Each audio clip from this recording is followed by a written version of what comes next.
আসসালামু আলাইকুম বন্ধুরা, আজকে আমি আবার একটা নতুন রেসিপি আপনাদের সাথে শেয়ার করব। আজকে আমি বানাবো মটর পনির। দেখছেন কেমন লাগছে? খুব সুন্দর লাগছে না? দেখে মনে হচ্ছে খুবই টেস্টি আর খুবই ইউনিক একটা রেসিপি। দেখুন খুবই সুন্দর। এই রেসিপিটা করার পরে আমার এত ভালো লাগে, আমি যখনই টাইম পাই আমি তখন এই রেসিপি বানাই বাড়িতে।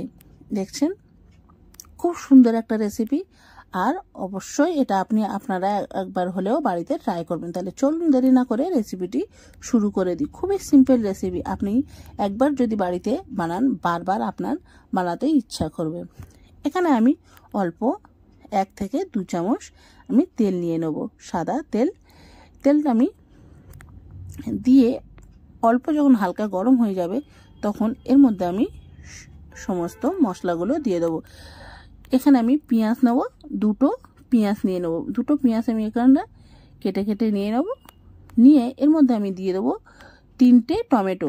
টমেটো খুব বড় সাইজ ছিল না, ছোট ছোট সাইজ 3টে নিয়েছি। বড় থাকলে 2টো নিতে পারেন, কিন্তু মাঝারি সাইজ হয়েছে আমি সেজন্য আমি 3টে নিয়েছি। এর মধ্যে আমি দিয়ে দেবো আদা 3 থেকে 4টে স্লাইস, আর রসুনও দিয়ে দেবো, আর লঙ্কা, কাঁচা লঙ্কা আমি 3টে দিয়ে দেবো। দিয়ে এটা আমি খুব ভালোভাবে হালকাভাবে নাড়তেই থাকবো। এটা একেবারে রেড কালার করে করব না, জাস্ট একটু কালার চেঞ্জ হয়ে গেলে এটা আমি তুলে নেব। এখানে আমি এর সাথে আমি দিয়ে দেব কাজু বাদাম প্রায় 10 থেকে 12টা। যদি কাটা কাটা থাকে, ভাঙা থাকে তাহলে 20টার মতন দেবেন, আর গোটা থাকলে তাহলে 10 থেকে 12টা দিলে হয়ে যাবে। দিয়ে দেখছেন এখানে আমার এর কালারটা অনেকটা চেঞ্জ হয়ে গেছে। জাস্ট পেঁয়াজ আর টমেটো সিদ্ধ হয়ে গেলে হয়ে যাবে। সেই জন্য আমি হালকা অল্প 2 থেকে 3 চামচ আমি এর মধ্যে পানি দিয়ে দেবো। দিয়ে এর মধ্যে আমি আবার দিয়ে দেবো ধনে পাতার যে দানাগুলো, ওটা আমার কাছে বেশি ছিল না সেজন্য আমি অল্প দিয়ে দেবো। ধনে পাতা দেবো না, যে নিচের যে দানাগুলো থাকে সেইগুলো দিয়ে দেবো। দিয়ে এখানে আমার দেখছেন প্রায় হয়ে এসছে, সেই জন্য আমি ঢাকনা চাপা দিয়ে 5 মিনিট আবার ভালোভাবে সিদ্ধ করে নেব, যাতে টমেটো আর পেঁয়াজ একেবারে ভালোভাবে হয়ে যায়। এখানে আমার প্রায় হয়ে এসছে দেখুন। এবারে আমি গ্যাস বন্ধ করে এটা এক সাইডে তুলে ঠান্ডা হতে দেবো। যেহেতু গরম গরম অবস্থায় আমরা এটা পেস্ট করব না, সেজন্য আমরা গ্রেভিটা বানিয়ে নেব। ওটা ঠান্ডা হোক, এবার আমি গ্রেভিটা বানিয়ে নেব। এখানে আর একটা কড়াই আমি তেল দিয়ে দেবো 3 চামচ, আর এর মধ্যে আমি দিয়ে দেবো 1 চামচ জিরে, গোটা জিরে দিয়ে দেবো। দিয়ে হালকাভাবে এটা আমি নাড়তে থাকবো। দেখবেন যখন একটু সুন্দর একটা গন্ধ আসবে তখন আমার এর মধ্যে সব মশলাগুলো দিয়ে দেবো। পেঁয়াজ আমি একটা পেঁয়াজ নেব, ছোট্ট ছোট করে কেটে নেব। দেখছেন ঠিক পেঁয়াজগুলো এমনভাবে কেটে নিতে হবে। নিয়ে এটা খুব ভালোভাবে আমরা নাড়তে থাকবো যতক্ষণ না কালার চেঞ্জ হয়ে যাবে। দেখছেন এর কালারটা একেবারে চেঞ্জ হয়ে গেছে। আর সেমভাবে আমরা টমেটো কেটে নেবো, একটা একদম ছোট ছোট ভাবে কেটে নেব। নিয়ে এটাও সেম একেবারে নাড়তেই থাকবো। আর এবার আমি এর মধ্যে দিয়ে দেবো লবণ। লবণটা স্বাদ মতোই দেবো, যেমনটা আমরা পছন্দ করি। দিয়ে এটাও আমরা কন্টিনিউ নাড়তে থাকবো। নাড়তে নাড়তে এবারে আমি এর মধ্যে দিয়ে দেবো অল্প একটু পানি। পানি দিয়ে আবার এটা খুব ভালোভাবে নাড়তে থাকবো। দেখছেন এবার আমার এগুলো হয়ে গেছে। এবার আমি গুঁড়ো মশলাগুলো এর মধ্যে দিয়ে দেবো। এখানে আমি দিয়ে দেবো জিরের গুঁড়ো 1 চামচ দিয়ে দেবো, আর ধনের গুঁড়ো দিয়ে দেবো 1 চামচ। দেখছেন এখানে আমার ধনের গুঁড়ো দেওয়া হয়ে গেছে। এবার আমি দিয়ে দেবো লঙ্কার গুঁড়ো 1 চামচ দিয়ে দেবো। দিয়ে খুব ভালোভাবে এটা সব মশলা একসঙ্গে মিক্সড করে দেব। দেখছেন এখানে আমার খুব ভালোভাবে নাড়াচাড়া হয়ে গেছে। আর এবার এদিকে আমার ওটা ঠান্ডাও হয়ে গেছে, আর এগুলো আমি মিক্সিতে পেস্ট করে নেব। দেখছেন পেস্টটা আমি কেমন করেছি, একদম মিহি পেস্ট। পেস্টটা খুব স্মুথ, দেখুন দেখলেই বুঝতে পারবেন যে পেস্টটা কেমন হয়েছে। দেখছেন এমনভাবে পেস্টটা করে নিতে হবে। নিয়ে এবার আমরা গ্রেভির দিকে চলে আসবো। যে পেস্টটা করেছি এবার এদিকে আমার এটা হয়ে গেছে, আর এবারে যে পেস্টটা আমরা বানিয়েছি সেটা এর মধ্যে আমরা ঢেলে দিয়ে দেবো।